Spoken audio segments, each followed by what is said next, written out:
You're watching Outdoors Delmarva, presented by Gateway Subaru. Higher standards. Welcome back to Outdoors Delmarva.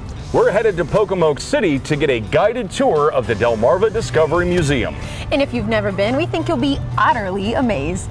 The Delmarva Discovery Museum, located on the banks of the scenic Pocomoke River, not only showcases Delmarva's wild side, but also some of the history of the area. Taylor Griffith, the museum's education and animal curator, was our guide for the tour.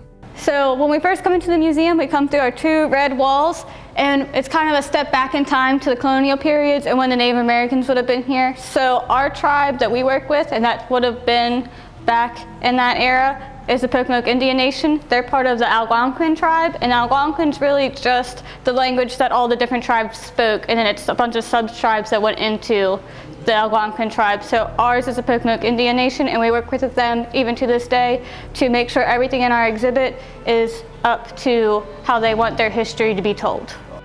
Within the Native American exhibit are artifacts, culturally significant works of art, and a real beaver dam rebuilt inside the museum, stick by stick. Taylor also explained that otters will actually move into a beaver dam and eventually force beavers out of their home. But I'm sure Mac and Tuck would never do something like that.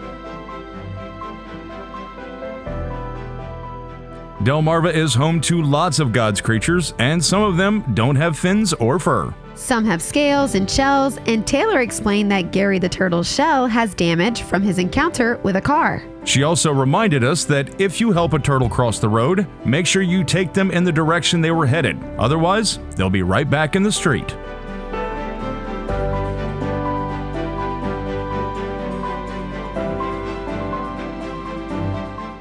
So Mac and Tuck are two North American river otters.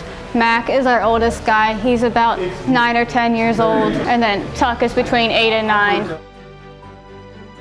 When they got trapped and evaluated, they got deemed to be used as an educational species just because they associated people and food way too much.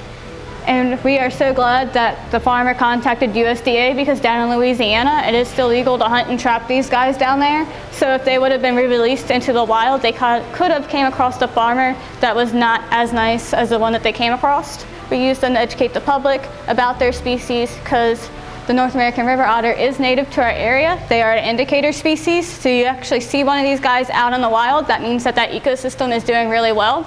If the ecosystem gets a little bit out of whack due to pollutions or toxins, they're going to be one of the first species to leave that area.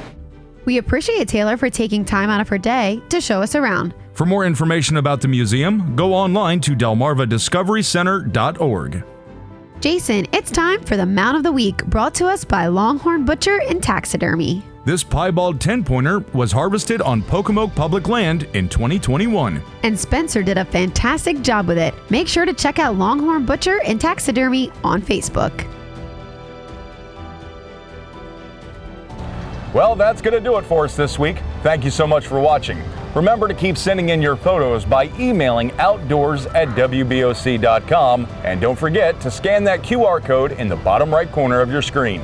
Children are so important to preserving our way of life here on Delmarva, so if you want them to enjoy all that we know and love here, make sure to get them Outdoors Delmarva. Outdoors Delmarva, a Draper Media production, is presented by Gateway Subaru. Higher standards. Sponsored by Shorts Marine and Bell Creek Equipment.